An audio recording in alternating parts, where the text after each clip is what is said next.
Davy Crockett, the man from Tennessee. Yes, sir, that's me, Davy Crockett, half horse and half alligator. I can outrun, outjump, outshoot, outfight, or outgrin any man or beast east of the Mississippi, and outtalk all the rest. Now I can lick my weight in wildcats, bamboozle a bear, tote a steamboat on my back, and run faster and dive deeper and stay under longer and come up drier than any man this side of the big swamp. Well, that's Davy. Sure could talk up a storm. But he wasn't just a talker. He was a real doer. Like the day of the shooting match in Jefferson County in 1804 when he was only 18. It was young Davy and his rifle, Old Betsy, against 80 of the best sharpshooters in the land.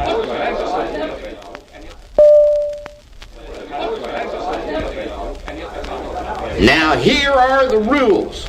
Each man gets one shot starting at 50 yards. Oh, Betsy, here I can hit that thing with my eyes shut. Then we move the target to 75 yards and so forth and so on. The winner of the first prize gets this beautiful cow. I gotta win this one for Polly.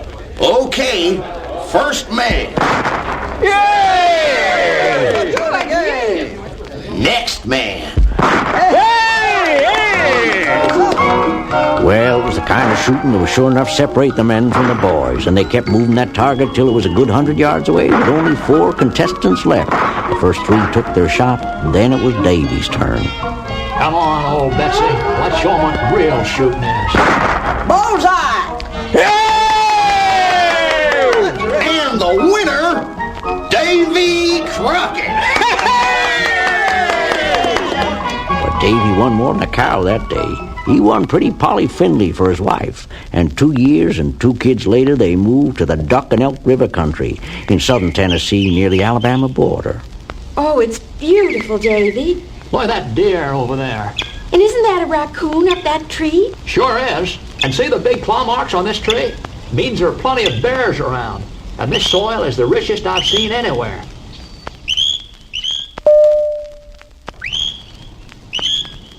Polly, we're going to live high off the hog here in Lincoln County. Well, I don't know about living high off the hog, but they sure did live high off the bears that Davy killed in the year that followed. Yes, sir, 105 of them. That young Davy Crockett killed enough bears to feed the whole doggone county. And enough raccoons to make a coonskin cap for every man and boy around. Gotta be the best hunter in the territory. And a few years later, he had a chance to prove it.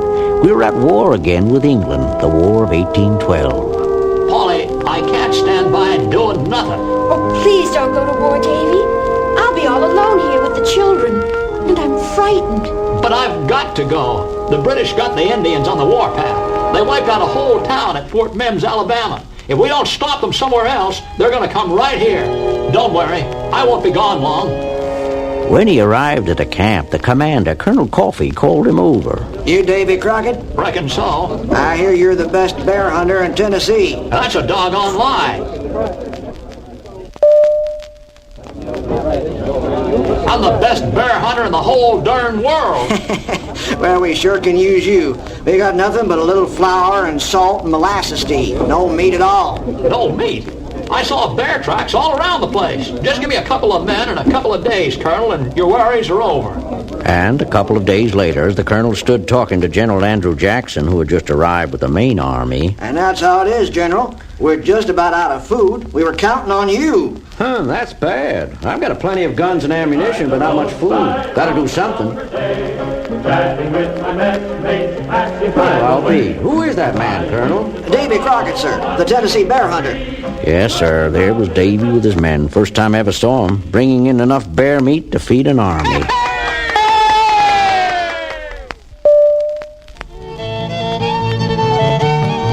And that army sure ate well that night. Well, in the weeks that followed, more and more reports came in of Indian raiding parties, and Davy soon found himself up to his neck in scouting and fighting. One day, November 7th it was, an Indian runner came in with ominous news from Fort Talladega. And this man says there are 200 friendly Creeks under siege by 1,100 of their brothers, General. Unless the ones in the fort join the ones outside against the whites, they'll all be killed. We gotta help them. Need all the friends we can get. Crockett, you and Russell go on down there and look things over. We're on our way, General. And as the main army prepared to move out, Davy and Russell raced on ahead. Near the fort, they left the horses and crept silently through the woods. There it is, Davy.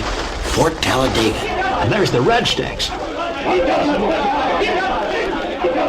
Listen, they're telling the people inside the fort to surrender by tomorrow or die. Doesn't give us much time. It's already getting dark. What'll we do? You wait right here. I'll ride back and report to the General. Riding like the wind, Davy found the general and his men just 6 miles back. The way it looks to me, the Red Sticks can take the fort anytime they want to, General, and they're going to attack by daylight if the fort doesn't surrender. Then we're moving out right now. Lead the way, Crockett. When the sun rose, Jackson had his small army lined up on 2 sides of the fort. Everything looked real peaceful and quiet as 2 companies under Major Russell moved into the open toward the fort. And then suddenly, the Red Sticks came streaming out of their hiding places, rushing like a cloud of Egyptian locusts and screaming like banshees. Russell and his men leaped from their horses. Come on, men, into the fort! They made it to the fort by the skin of their teeth as their horses turned back toward the woods where Davy and his company were waiting, with the Indians right behind the horses trying to catch them. Here they come, men. When they get real close, then let them have it. Here they come. Now, fire!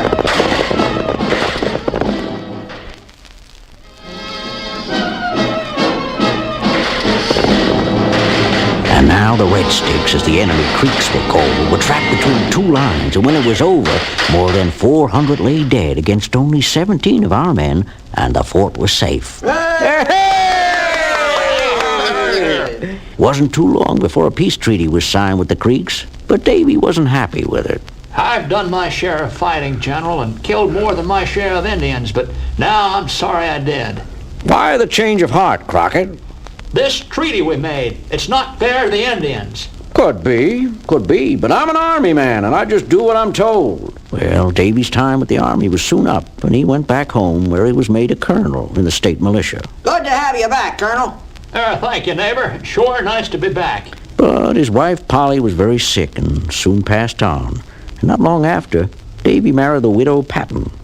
With his new bride and her kids and his, they moved farther west, where he was elected a judge, and then in 1821 a state representative. And about the same time, he built the first grist mill in those parts for grinding corn and wheat. We're doing real good, too, till a flood came along and flattened the darn thing down to kindling wood and toothpicks. So he moved again, still farther west, and went into the business of making staves for barrel making.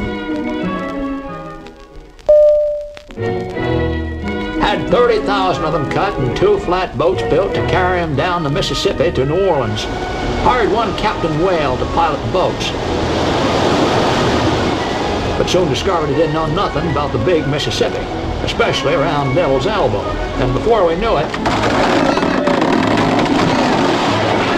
We're sinking! Every man for himself. the whole shebang piled up on the rocks. Total loss.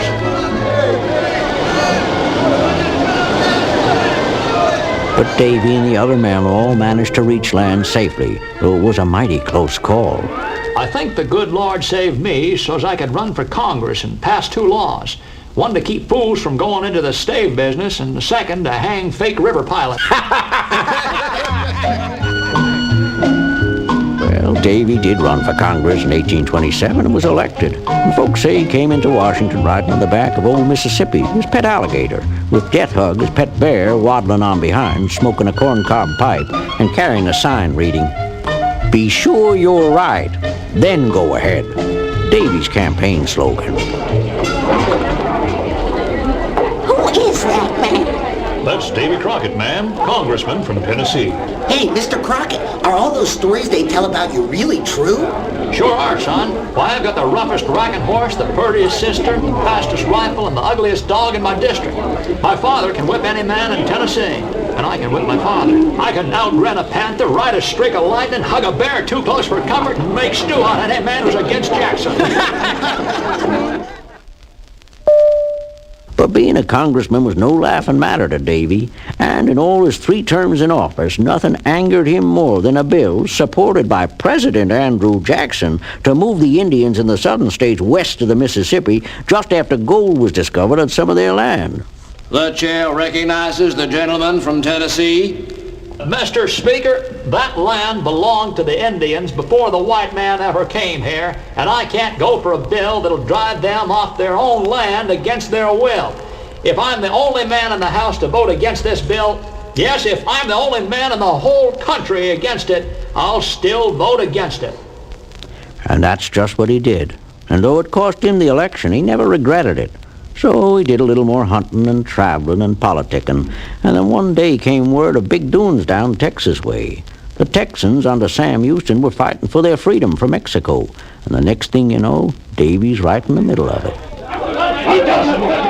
Welcome to Texas, Colonel Crockett. Mighty proud to be here, Sam. Me and my rifle Betsy here want to help. Well, they could sure use you at the Alamo down in San Antonio. Captured the fort a couple of months ago, and now the Mexicans are getting ready to try to get it back. I'm on my way, Sam. Just point me in the right direction. And that was the beginning of Davy's last and greatest adventure. Arriving at the Alamo, Whoa, easy, boy. he was quickly filled in on the military situation by Colonel Jim Bowie and Lieutenant Colonel Travis, commanders of the fort. All we have here is about 150 men, Davy. And General Santa Anna is on his way with thousands. But the longer we hold out here, the more time there'll be to build up our main army. How long before they attack, Jim? Could be any time. 2 weeks later, on February 23rd, 1836, the Mexican army had the fort surrounded, and Santa Anna delivered an ultimatum. If you do not surrender immediately, every man will be put to the sword. There's only one answer to give him. Cannon number 1, fire! And the battle was on. For 11 days, the guns roared day and night as a small band of heroic defenders, firing with deadly accuracy, fought off every attack. Davy was in the thick of it. Make every shot count, men. Look out! They're coming over the wall! Quick, everybody, the west wall. Every assault was beaten back. But on the 12th day, I'm out of ammunition. So am I. Hit them with clubs, knives, anything.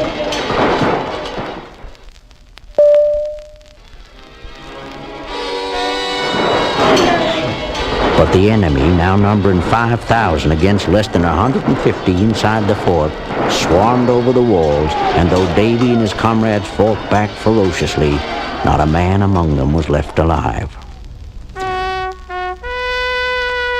Well, that's the story of Davy Crockett. Thanks to him and the other brave men at the Alamo, Santa Anna lost 12 days and 1,500 of his best men. And just 7 weeks later, the Texans, with "Remember the Alamo" as their battle cry, defeated him and won their independence. Oh, hey,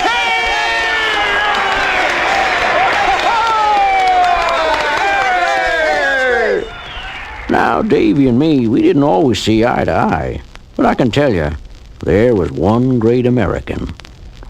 Oh, by the way, my name is Jackson, Andrew Jackson.